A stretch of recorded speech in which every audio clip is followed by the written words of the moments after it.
Children, welcome back to your English language class. In last class we did personal pronouns, different types of personal pronouns and their use, and in today's class we'll be learning a few more pronouns and their usage. So let's start.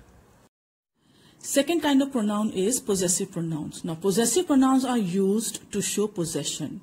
That means these pronouns are used in place of the name of the owners. Okay.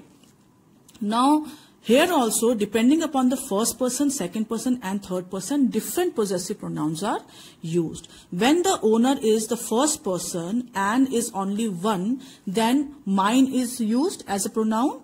And when the owner is the first person who is more than one, then ours pronoun is used. When the owner is the second person, then yours pronoun is used in both cases. That means whether the owner is a singular person or more than one person, in both cases yours pronoun is used. And when the when the owner is a third person, in case the third person is a boy, then his pronoun is used, and for girls hers pronoun is used. Now if the third person is more than one, okay, in that case, to show ownership of the third person, we use the pronoun theirs. For example, we bought the house, it is ours. Now here ours stand for first person in plural form. That means the owner of the house is more than one. Second sentence, I found a pen, I believe it is yours. Now the first sentence, I found a pen, the first part of the sentence, here the first person is speaking to the second person.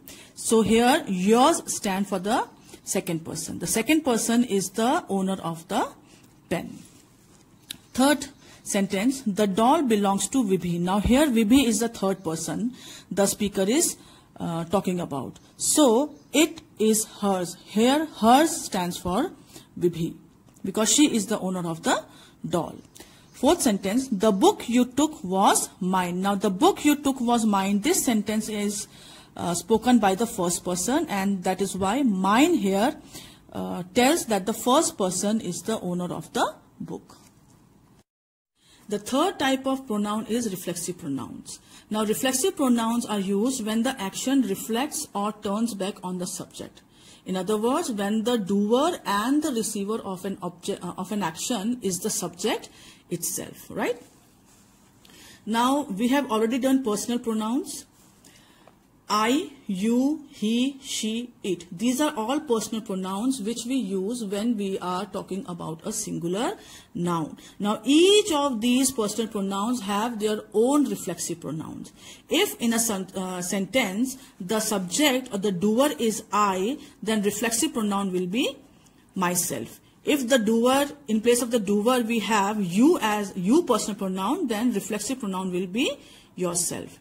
For he, it is himself. For she, herself. And for it, the reflexive pronoun is itself. So like I, you, he, she, it, these pronouns, myself, yourself, himself, herself, itself, these reflexive pronouns are used for singular nouns. When it comes to plural nouns, we have a different set of personal pronouns. We, you, they. Now these are the pronouns for plural nouns. So their reflexive pronoun will also change. For we have the reflexive pronoun ourselves. For you, we have yourselves. Now one thing you must remember is when the you is a singular noun, then it will be yourself. But when it is a plural noun, more than one, then it will be yourselves. And if the personal pronoun is used is they, then the reflexive pronoun for that for they will be themselves. Okay, now the next pronoun is emphatic pronoun. Emphatic pronouns are used to emphasize the subject. That means when we have to give more importance to the subject of a sentence, that time we use emphatic pronouns.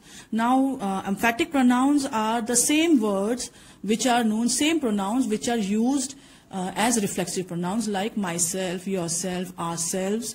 So the same reflexive pronouns can also be used as emphatic pronouns The only thing you have to keep in mind is that when these reflexive pronouns are used as an emphatic pronoun, they are to be written immediately after the subject. For example, Rahul himself went to the hospital.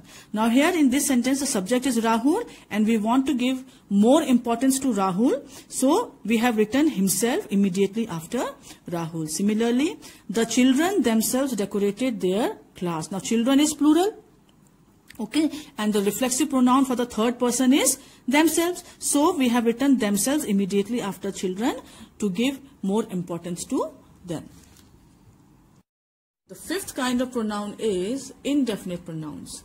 Now, indefinite pronouns refers to a person or thing in general. That means when we are talking about something in general, we are not being particular of a person or a thing, then we use these indefinite pronouns. Now, some, all, nobody, everyone, something, anything, several, few, many, none. These are some of the indefinite pronouns which we use when talking about something in general. Let's see the example. Something hit my car. Now here something can be anything. We are not being specific that what hit your car. That something can also imply that it might be, it may be a stone or a stick. Something hit the car, but what exactly was that something? That is, you are not using that. Okay. Second one, many were injured. Now many were injured is also here. Many also refers to people in general. Now we are not telling how many men were injured or how many children were injured, but in general we are saying that many people were injured. So for that we are using many. Okay, so till today we have done 5 kinds of pronouns, and the remaining 4 pronouns I'll continue in my next class. For the time being, do the given exercises which are based on these pronouns which we have done today, and remember to submit your homework within the time frame.